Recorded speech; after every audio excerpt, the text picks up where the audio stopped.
Você está no podcast Academia do Agro, dedicado à competitividade do agronegócio brasileiro, com abordagem de temas que fazem parte do seu cotidiano, trazendo dicas e sugestões para o seu trabalho. Vamos juntos!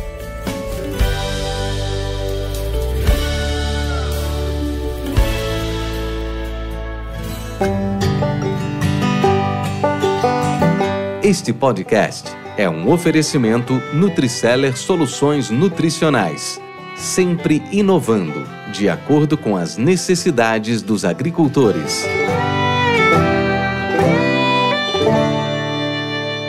Olá, amigos! Bem-vindo ao podcast Academia do Agro, aqui semanalmente reunido com vocês, e hoje nós temos um convidado, para mim, muito especial, um colega já de boa data, já convivemos em vários eventos, em várias reuniões, e hoje vai estar nos contemplando aí com a sua experiência, com o seu conhecimento, num tema bastante interessante, e que esse tema é a questão do agronegócio. Será que as regras de competição mudaram? E sobre isso, nós vamos falar com esse colega que é formado, é agrônomo, parabéns, né? Nosso dia foi ontem, foi muito bacana, parabéns ao nosso convidado e a todos os agrônomos, né, que nos ouvem. Ele é formado em agronomia pela Universidade Federal de Uberlândia, aqui no Brasil. Ele é mestre em economia pela mesma universidade e ao qual ele desenvolveu a sua tese sobre estratégias competitivas para o agronegócio. Ele já trabalhou como analista de mercado lá na FNP Consultoria, já foi diretor da Celeris, talvez a maioria de vocês já o conhece desde a época da Celeris, lá de 2002, dos idos de 2002 a 2010. Durante todo esse período ele esteve muito envolvido com uma série de projetos de interesse econômico e análise setorial do agronegócio brasileiro. Ele também tem sólida experiência em gestão de derivativos agrícolas via Mercado Futuro de Operações, BMF. Tem experiência no desenvolvimento de modelos econométricos, procurando sempre compreender melhor o comportamento futuro da oferta e da procura de grãos e de proteínas animais. Ele é um expert e muito envolvido em vários projetos econômicos focados em bioenergia, biotecnologia e gestão. Atualmente ele é conselheiro do CIB, e para quem não sabe, o CIB é o Conselho de Informações de Biotecnologia, o Council of Biotech Information, que é uma organização não governamental que tem como principal objetivo divulgar informações técnico-científicas da biotecnologia e seus benefícios.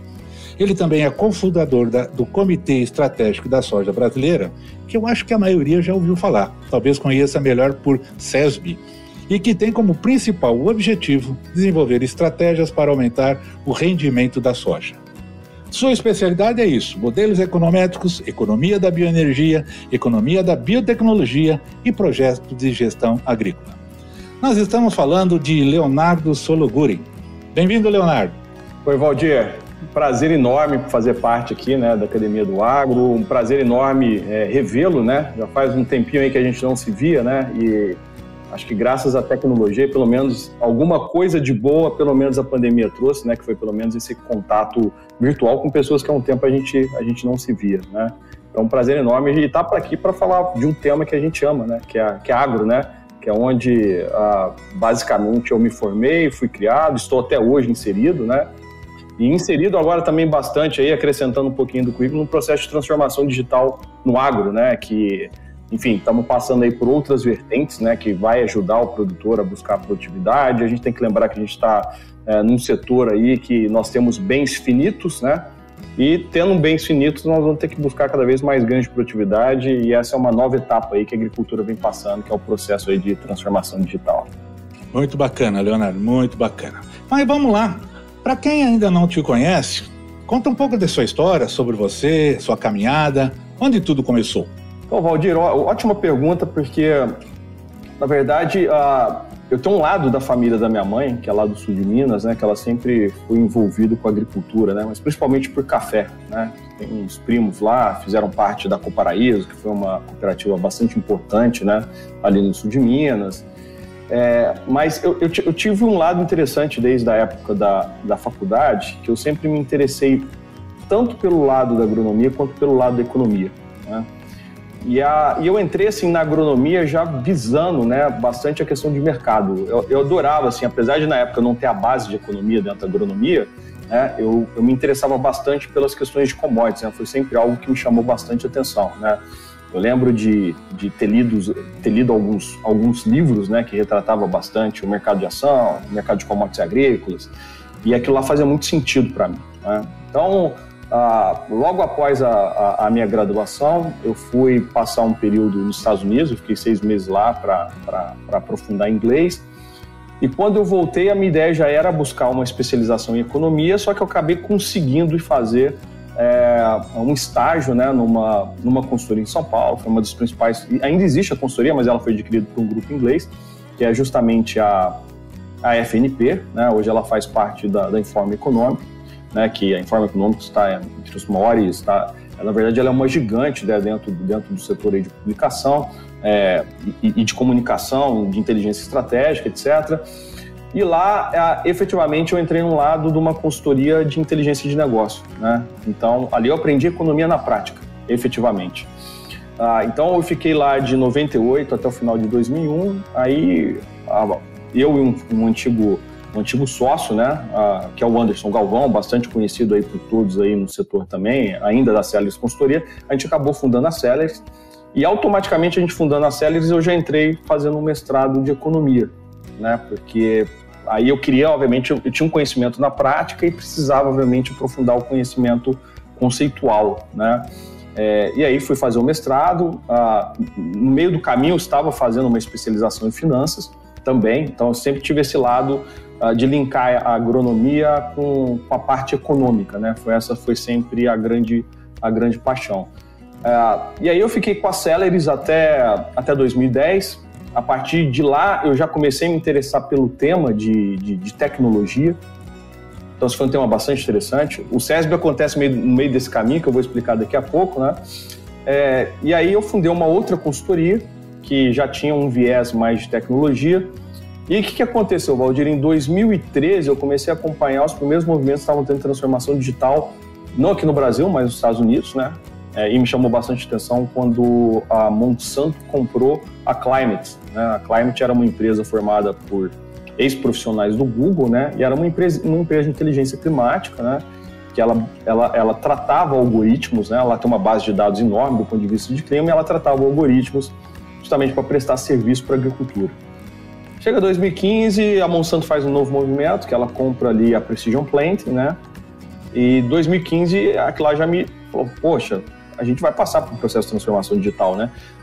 Que vai chegar na agricultura. A gente já tinha passado pelo processo de transformação digital na área de comércio, né? Estávamos cheios de e-commerce, os bancos já estavam digitais, já tinham vários setores indo para esse processo e o agro era um setor que precisava entrar nisso.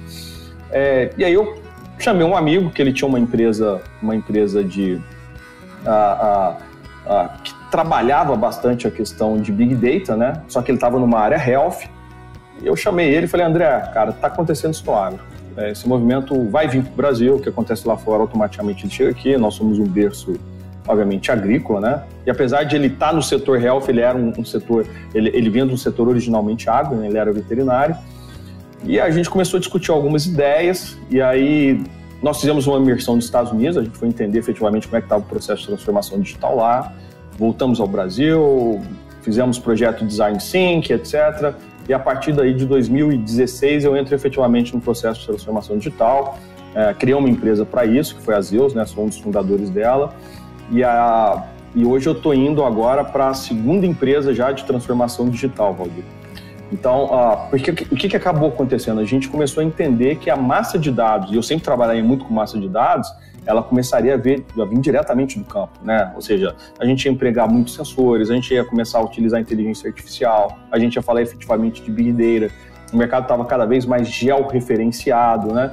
Então não tinha como eu, trabalhando com dados, não fazer parte, obviamente, de um mundo desse, onde o dado ele fica cada vez mais pessoal, né? Ele fica cada vez mais pessoal.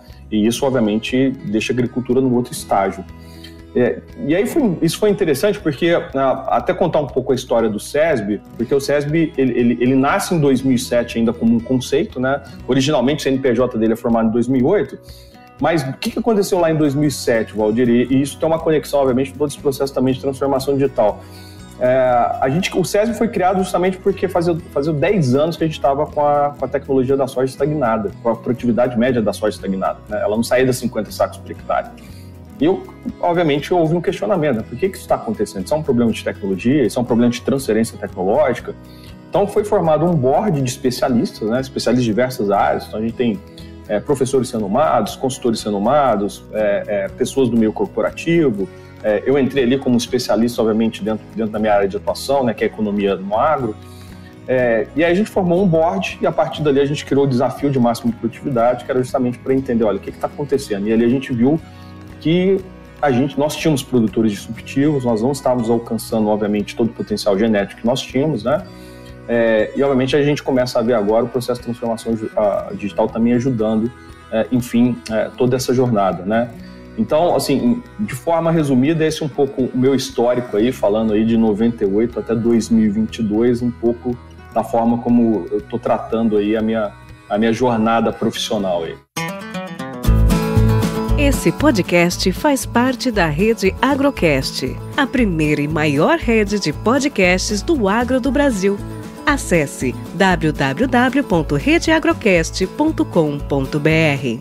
Podcast Academia do Agro. Leonardo, eu já vou pegar gancho nessa sua última exposição, principalmente você falou da SESB, né, como Comitê Estratégico Soja Brasil, onde você já inclusive esclareceu a sua fundação, as suas origens, a formatação e formação, né, que é uma entidade sem fins lucrativos, formado aí por profissionais e pesquisadores. Beleza. E o seu objetivo é justamente a máxima produtividade, desafio da máxima produtividade. Aí eu te pergunto, de 2008 até agora, como foi essa evolução? Que níveis foram atingidos máximos até agora? Dá uma atualizada para nós. Valdir, foi fantástico, né? A gente efetivamente... Primeiro, eu gostaria até de ressaltar um ponto. Você sabe por que a gente chama de desafio e não competição, Valdir? Porque no final do dia, nós não estamos colocando os produtores para competir entre eles. Nós estamos colocando os produtores para desafiarem a si mesmos, né? Como a gente está falando de ambientes de produção muito diferentes, né, não dá para comparar o ambiente de produção do Rio Grande do Sul com o ambiente de produção do sul do Piauí. Eles são ambientes muito diferentes, né? Então, como é que o produtor se desafia? Como é que ele pode melhorar a produtividade dentro da porteira dele? No final do dia, por isso que chama desafio. Obviamente, a gente premia sempre as máximas produtividades, né? Mas no final do dia, o interesse é esse. Por isso que ele é um comitê estratégico, que a gente chama, né? Que é justamente para a gente tentar buscar estratégia. E por que fazer o desafio? Que era justamente para a gente entender, olha, é melhor a gente aprender com esses produtores que estão fora da curva, né, que são os outliers, né, e como é que a gente pode ajudar a fazer esse processo de transferência tecnológica. E aí o que a gente começou a ver? No primeiro ano do desafio, nós não chegamos a alcançar 100 sacas por hectare. E a gente teve pouco mais de 100 participantes, né? Hoje nós já estamos falando de mais de 5.500 participantes no desafio. Então, um crescimento muito expressivo, né, de 2008 para cá, né? E o pico máximo que a gente alcançou foi na safra 16-17, que nós tivemos um pico de produtividade ligeiramente acima de 149 sacas por hectare, contra uma média de 55, que é a média Brasil hoje, né? Então, é impressionante isso, né, Valdir? Então, assim, que conclusão que a gente chega, obviamente, e isso é os produtores trabalhando todas as tecnologias disponíveis hoje, né, que eles estão usando nada fora do que existe, né, de oferta a mercado, e, ao mesmo tempo, o produtor só é qualificado se ele traz retorno econômico que ele está utilizando. Então, também não adianta ele falar que ele está produzindo 149 sacos se ele gastou 200, né? Aí, obviamente, isso não é viável. E a gente tem visto ao contrário, né, que geralmente esses produtores de alta produtividade, o retorno dentro desse experimento dele tem sido a cada R$1 investido, na média ele tem conseguido ter 3 vezes o retorno do que ele investiu. Então é altíssimo, né, isso daí. Então, que conclusões que nós chegamos? Primeiro, que a gente ainda tem um espaço de exploração do potencial genético da soja enorme, né? Ou seja, nós estamos numa média de 55 hoje a nível Brasil, então a gente tem esse potencial para explorar. A gente gosta muito de citar um outro exemplo, que geralmente os campeões dos desafios, eles têm alta produtividade nas suas áreas comerciais também, né? E a gente tem produtor, inclusive, de alta escala. A gente já teve campeão ali dentro, porque a gente tem tanto os campeões nacionais quanto os campeões ali os campeões regionais, né? Então, região sul, região sudeste, região norte, região nordeste. Mas nós já tivemos casos de produtores que tinham área comercial, que ganharam um desafio, né? Que tinham área comercial de 9 mil hectares com produtividade média acima de 80, produtividade média em 9 mil hectares. Então, assim, são produtores de alta performance também na sua área comercial. A gente considera o SESB como se fosse uma Fórmula 1, né? Ou seja, você aplica todas as tecnologias lá e depois você vê aquela tecnologia que está funcionando, como é que você consegue transportar ela para uma escala comercial.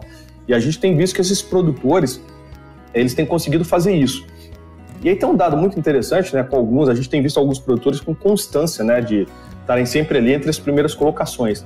E a gente escutou uma vez um produtor, ele falando, olha, eu não estou aqui para ganhar troféu, né?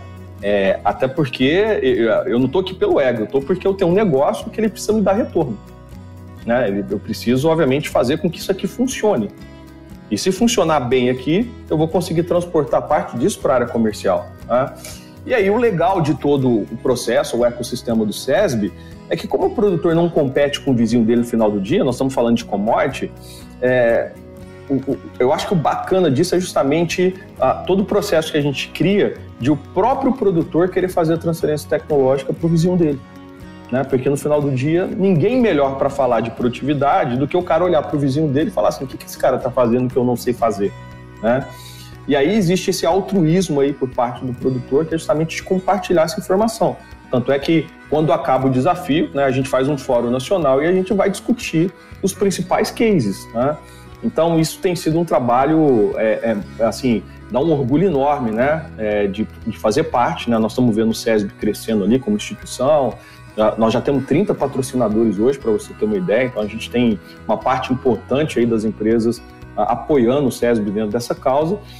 E é importante a gente ressaltar, né, Valdir, que assim, a gente entende o SESB também como ela é uma instituição também que ela tem um propósito social, porque no final do dia a gente precisa alimentar o mundo. O Brasil alimenta hoje cerca de 1 bilhão de pessoas, né? Então a gente tem esse desafio, o mundo está crescendo, né? Nós temos ainda pessoas que vão sair da linha da pobreza, economicamente o mundo ele vai crescer a longo prazo. Obviamente a gente enfrentou esses 2 anos econômicos aí bastante complicados, né? Mas é uma tendência natural de a população crescer, o mundo crescer, e nós vamos ter que produzir soja, nós vamos ter que produzir milho também daqui a pouco, né? Mais milho ainda, né? Já viramos o segundo maior exportador. Hoje, obviamente, a gente está focado dentro do SESB em soja, né? Que é a nossa principal cultura, mas a gente já começa a discutir, obviamente, o ambiente de produção, né? Que aquele cara que produz soja mais milho, né? Ou seja, uma cultura ela acaba dependendo ali da outra, quando você está num processo, obviamente, de rotação de cultura, quando você está fazendo, obviamente, uma matéria orgânica. Então a gente começa a entender, no final do dia, que a gente também tem um propósito social, que é de ajudar a melhorar a produtividade média, porque o mundo vai precisar mais da soja brasileira. Então tem vários propósitos aí dentro do trabalho. Podcast Academia do Agro. Leonardo, quando eu estava na vida corporativa trabalhando com sementes, e sempre havia uma pergunta, né? Quanto que é possível, qual que é o potencial produtivo do milho? Na época se perguntava muito isso. Porque na época se produzia algo como 60, 70, 80, 90 sacos por hectare, 100 sacos. 100 sacos já era um número audacioso. Hoje falar em 250, 300 já é normal, já não assusta, né? Ninguém, né? Bem assim. E perguntavam qual que é o potencial genético, né? Então, eu me lembro que fizemos essa pergunta até para os gringos, né? E eles falaram assim, não, em pesquisa aqui em laboratório, em ambiente controlado, nós já chegamos a 38 toneladas por hectare. 38 toneladas por hectare. Aí passou-se o tempo, estamos agora já no século XXI, hoje se fala em 48. Mesmo na genética já foi superado esse ambiente controlado. E aí eu te pergunto, na soja, dentro do desafio de máxima produtividade, você arrisca uma previsão para os próximos anos de quanto nós podemos chegar?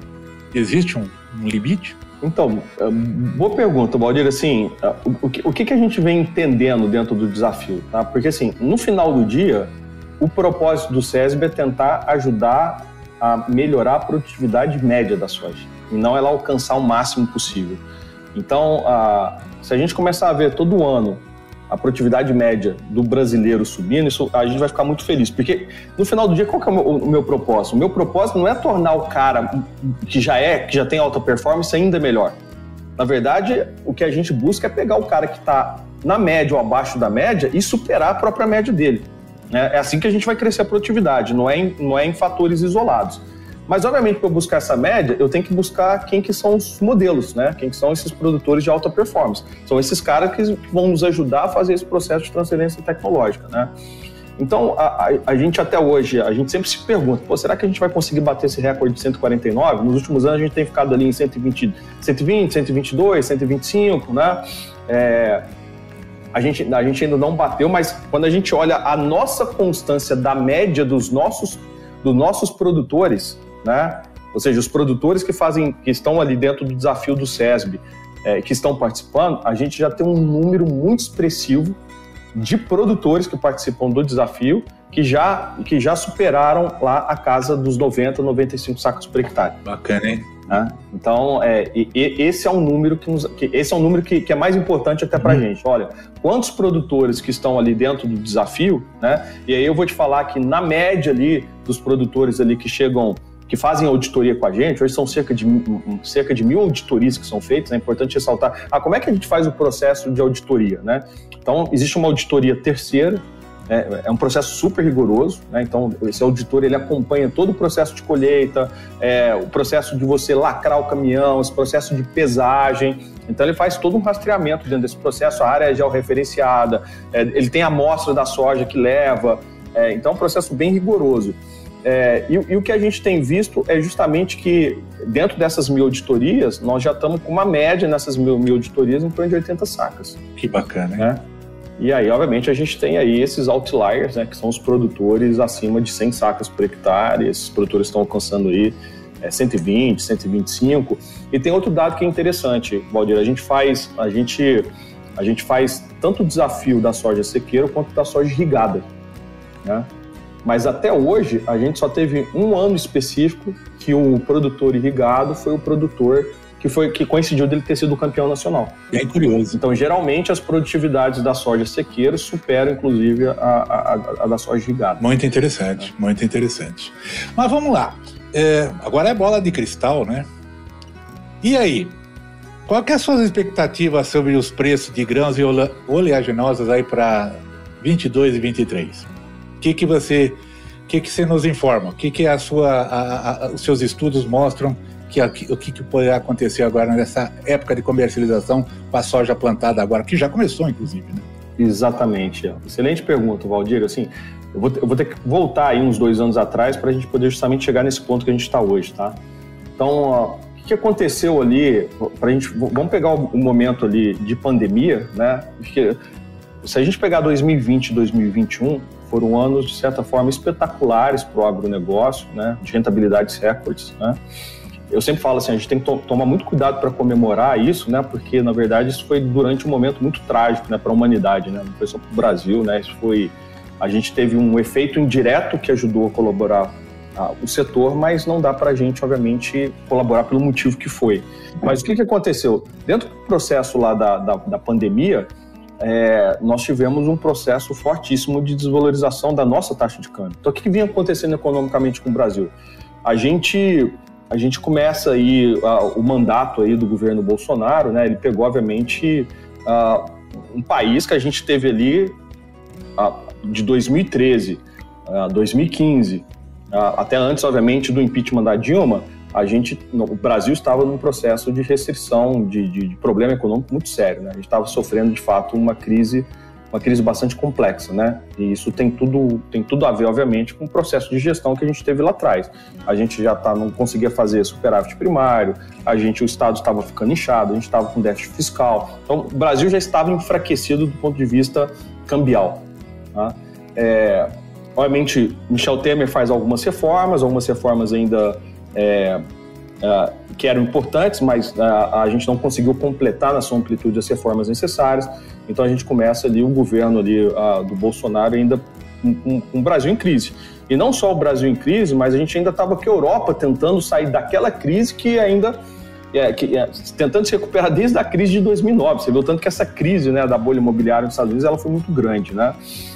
Estou tentando resumir o processo porque é um processo até relativamente longo e complexo. Bem, então o que acontece? A hora que a gente está começando a respirar, chega a pandemia, né? Então o Brasil já vinha, obviamente, num processo de a gente tentar fazer austeridade fiscal, de tentar corrigir as contas no Brasil, e a gente, obviamente, chega no momento em que o Brasil já fragilizado economicamente, chega a pandemia e a gente tem um processo de desvalorização cambial muito forte. E por que isso favorece automaticamente o produtor? Porque a soja, né, ela é uma commodity dolarizada. Então, automaticamente, naquele momento, a soja subiu rapidamente de valor e, ao mesmo tempo, os custos não acompanharam essa alta do dólar na mesma velocidade, né? Então, a gente tinha um momento ali, obviamente, de limitação das indústrias conseguirem repassar esse preço. Naquele momento, ninguém entendia se era algo temporário ou não, né? E, obviamente, a commodity você tem uma correção automática da taxa de câmbio. Isso é um processo diário, isso é um processo que pode acontecer várias vezes, inclusive ao longo do dia.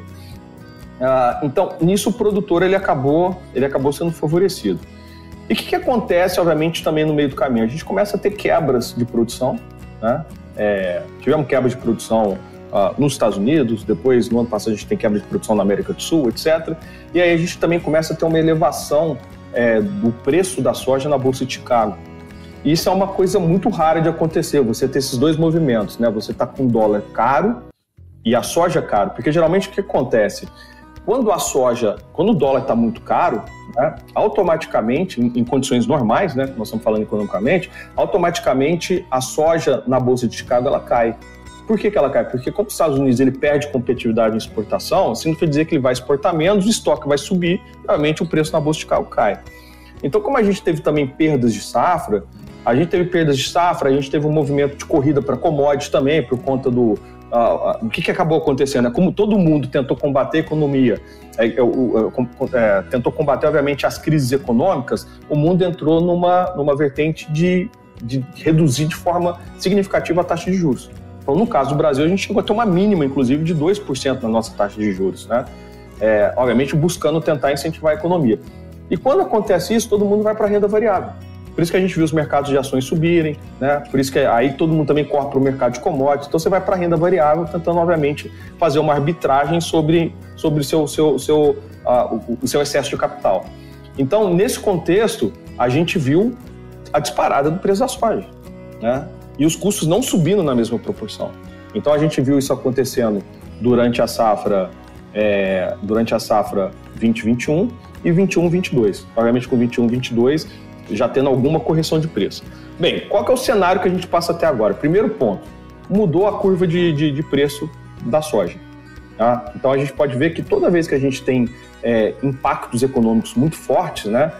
Como é o caso de mudança do preço do petróleo lá atrás, como é o caso quando a gente teve, por exemplo, a gente teve diversas crises ao longo de diversos anos, né? Então, quando você pega, por exemplo, na década de 90, lá a crise que nós tivemos nos tigres asiáticos, né? Depois crise na Rússia, crise no México. Então, tudo isso vai fazendo com que você tenha inflação de custo.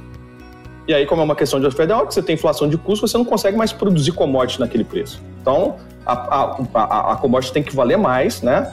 Ou ela tem que estar pelo menos dentro daquele custo ali para você, obviamente, ter oferta. Então, a gente teve, obviamente, agora um choque do ponto de vista de custo de produção. Existe um processo de inflação global, porque nós tivemos uma quebra na cadeia de fornecimento de uma série de coisas. No final, a pandemia, o que ela foi, né, Valdir? Todo mundo ficou isolado. Então, as fábricas fecharam e dentro desse isolamento, a gente parou de produzir uma série de matérias-primas importantes em diversos setores, né? Então, aí chega a inflação. Agora ela pega o agro de forma significativa. Então, a gente pega, por exemplo, fertilizantes, NPK, que saiu de R$1.000 a tonelada e veio para R$5.000 a tonelada. Então, agora a gente está dentro de uma realidade onde a gente tem um novo preço da soja e um novo custo de produção. Então, a gente não está mais com as margens que nós vimos, por exemplo, na safra 2021 e nem na safra 21-22. Outro dia eu estava fazendo uma conta, até fiz uma publicação dessa no LinkedIn, né? Hoje a gente pega, por exemplo, um custo de produção, eu vou falar o custo de custeio da safra, tá? Não estou falando custo de depreciação, custo de arrendamento, custo de oportunidade, custo financeiro, nada disso. O custeio da safra hoje de soja, que antes da pandemia era R$2.300, R$2.200 por hectare, isso no Mato Grosso, hoje nós estamos falando de R$5.500 por hectare, né? Então, e aí quando a gente agora faz uma paridade de exportação para a soja, porque agora acabou a pandemia, a gente tem um deslocamento, obviamente, das questões da taxa de câmbio, mas Chicago já está numa vertente mais baixa do que a gente viu no período da pandemia. Então, as margens estão mais apertadas. Tá? Então, o que significa dizer essas margens mais apertadas? Significa dizer que o cara que está ali dentro da média de produtividade de 50, 55 sacos por hectare, esse cara já passa, ele já tem uma situação não muito confortável, principalmente se ele tiver que pagar arrendamento, principalmente se ele estiver alavancado, pagando, obviamente, parcela de terra, etc. E aí que entra a necessidade do cara ter alta performance. Aí o cara que está produzindo lá 70, 75 sacos por hectare, esse cara consegue ainda ter uma margem operacional muito boa. Né? Então, onde que está a diferença agora do nosso produtor é buscar a produtividade. A gente tem que lembrar que a gente está num setor que a gente chama de liderança de custo. Né? Então, o que eu quero chamar, assim, até para os ouvintes, para eles entenderem esses conceitos econômicos, né? Ou eu tenho um mercado de markup, né? Então, por exemplo, eu quero produzir uma caneta, né? Então, eu sei o custo de produção que ela vai ter, como eu vou colocar ela no varejo, eu coloco a minha margem de lucro lá e eu determino a minha margem de lucro, né? O sucesso de vender ou não é outra história, né? Mas eu determino a margem que eu quero ter naquela caneta de acordo com o meu custo de produção. No caso de commodities agrícolas, eu não consigo colocar margem. O preço é colocado pelo mercado de acordo com as condições de oferta e demanda. Então, o que está na minha mão como produtor, eu tenho que ser muito bom, eu tenho que ter uma alta performance produtiva, né? Porque quanto mais performance produtiva eu tiver, menor vai ser o meu custo de produção. Eu estou falando em ter o menor custo por saca produzida. Isso não significa ter o menor custo por hectare, são conceitos diferentes, né? E geralmente o produtor de alta performance ele tem até um custo por hectare mais alto, mas como ele consegue ter alta produtividade, ele consegue, obviamente, ter o menor custo por saca produzida. Então, esse é o cara que vai continuar na atividade, né? Esse é o cara que vai crescer em escala. Então, ele está num setor que ele precisa crescer em escala de duas formas. Ou ele vai crescer de forma horizontal, ou seja, adquirindo mais terra, ou arrendando mais terra e plantando mais, ou na vertical, que é aumentar a produtividade, né? Então, é essa situação que a gente está pensando para o ano que vem. Nós estamos ainda com preço, nós vamos falar de preço de 130, 140 reais a saca, por exemplo, no Mato Grosso, é o que está dando a paridade de exportação hoje, mas com margens menores. Tá? A situação já não está tão confortável quanto a gente viu nos últimos 2 anos. Nutriceller Soluções Nutricionais, a linha mais completa de fertilizantes convencionais para o país, composta por macro e micronutrientes e também aditivos para aplicação via solo e folha, gerando assim maior produtividade, qualidade e praticidade ao agricultor. Nutriceller, soluções nutricionais inteligentes e eficientes, sempre atenta às necessidades dos agricultores. Com temas expressivos e dinâmicos, esse intercâmbio semanal visa oferecer um melhor desenvolvimento em suas habilidades profissionais e nas atividades e práticas do seu cotidiano. Somos da Academia do Agro, o podcast para todos aqueles apaixonados pelo agronegócio. Te aguardamos no próximo episódio. Até lá!